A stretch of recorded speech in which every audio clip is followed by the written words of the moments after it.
Hello everyone and welcome back to Turn Off-Road. I'm Chuck and we're here today with a Jeep Gladiator.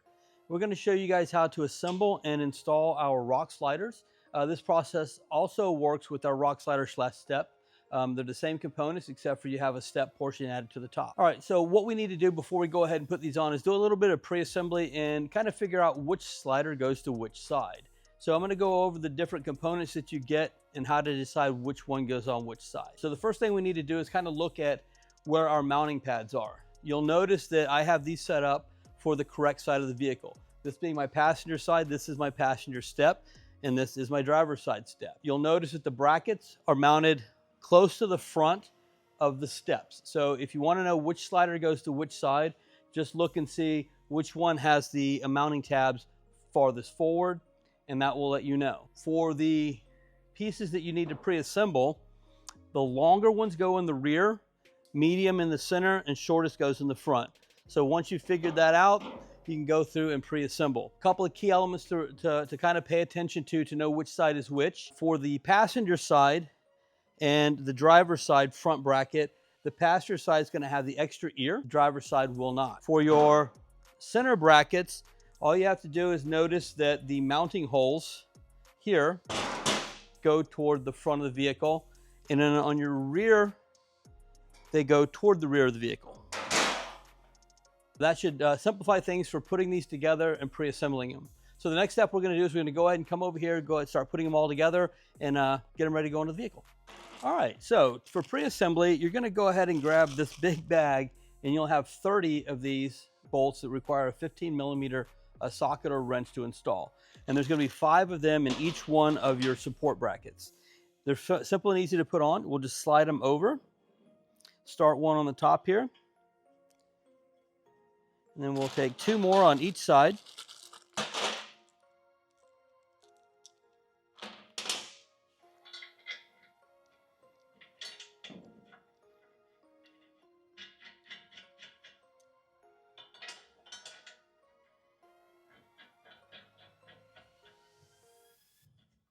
Okay, once I have them all started, I can either use a socket or a powered wrench and take them down.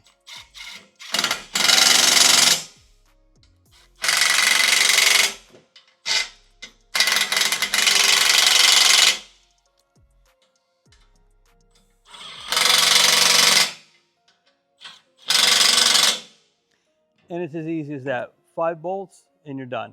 I'm going to go ahead and do the other 2 on this one and get over to the other side and get those in, and then we'll get over to the vehicle and start installing. All right, so now that we have our brackets installed on our sliders and we've done it to both of them so they're ready to go on, it's time to move over to the vehicle and prepare it for the installation of the slider.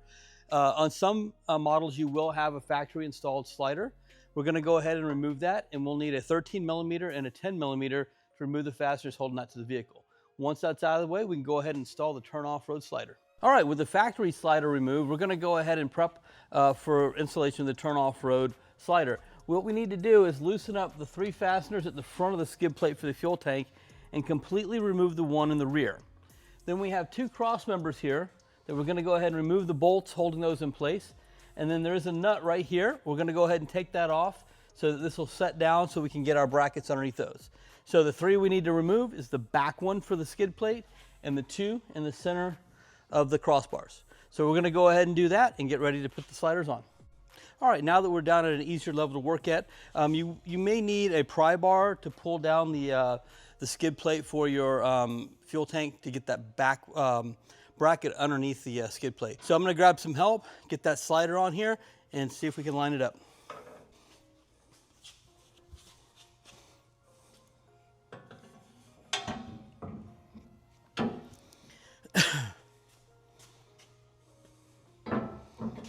Are you able to get it underneath?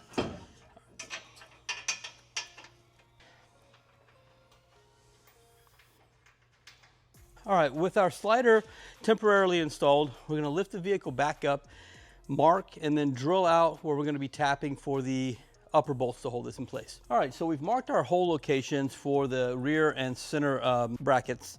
What you're going to get in your kit is also a spring-loaded center punch, a drill bit, and a tap. What we're going to do is we're going to remove the slider take our marked areas, center punch them, drill them, tap them, and then we'll be ready to do the final installation on this slider. All right, with my holes marked, I'm going to go ahead and take my spring-loaded center punch and mark the center of those holes.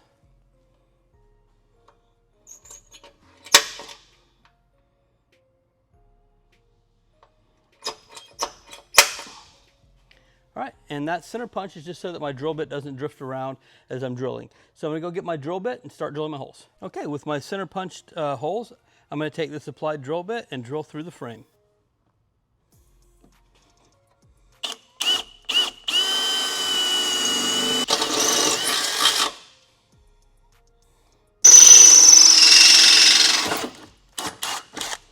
Okay, so the key to drilling is to not press lightly and let a lot of heat build up. What'll happen if that drill bit spins and it's not cutting, it'll heat up the metal and do what's called work hardening and make the metal actually harder to drill. So it's better to start with good firm pressure and make sure that drill bit is cutting. All right, so our next step here is to go ahead and tap these holes. We do supply you with the required tap that you'll need. There are several ways to use this tap. You could use dedicated tap wrenches, or if you don't have one of those available, you could use a 1/4 inch socket and a small ratchet. So the key to tapping is to make sure that you go straight in. An angle will actually make the screw sit at an angle and bind up and won't close up completely. So first you do, you just go ahead and take your tap and do a basic 1/4 turn, and then it stays in place. See if you're level this way and perpendicular to the frame. If you are, go ahead and do another 1/4 turn. At this point, I look like I'm going pretty square, so I'm going to go ahead and keep nice firm pressure against the tap and slowly take it into the frame.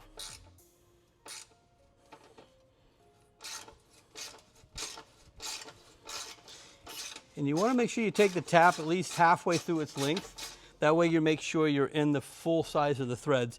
If you stop short, the threads may be too small.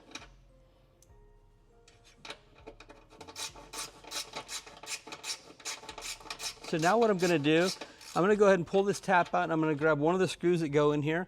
Just make sure it fits nice and cleanly. Again, just do a quick test fit. Make sure there's no burrs or sticking. Fastener fits well. So I'm going to go ahead and repeat this on the other two for the center mount, and then we'll get this slider put on. All right, so we have the slider back in place. The bottom bolts are back in. They're only partially tightened down. What I'm going to do is I'm going to go ahead and take the fasteners that go in the side, line those up, get those started. So I have all my fasteners started, and I'll go ahead and tighten everything back up.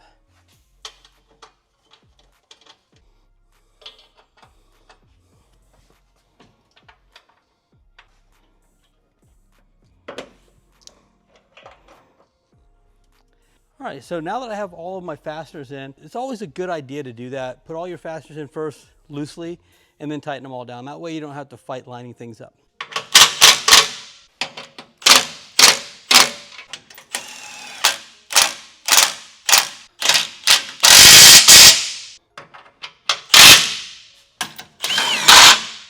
All right, and lastly, don't forget the small nut that you took out of this crossbar down here. All right, now we have all the lower fasteners and the rear brackets completely tightened down. The last thing to do is you'll have a nut plate here that will fit onto the top here, and another one of your mounting bolts will just go up from the bottom. We'll tighten that up and we'll be all done with the passenger side. We'll get over to the driver's side, get that installed. There are a couple of slightly different steps that you need to do on that side, and we'll cover those here in a moment. All right, so we've already gone through on the driver's side here. We put it up, marked our holes, drilled them and tapped them just like we did on the other side.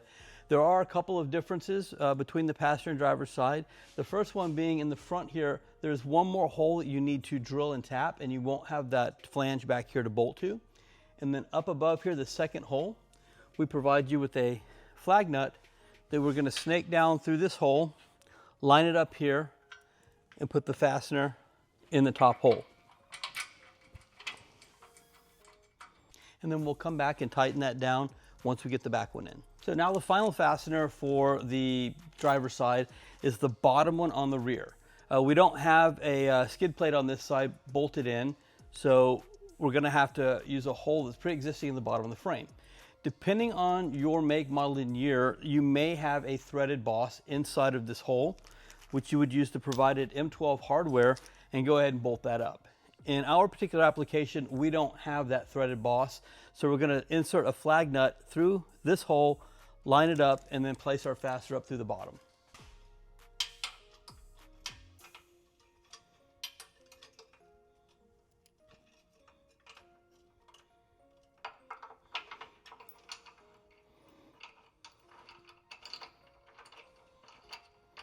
So the only thing we have left to do is do final tightening on this one and the front one.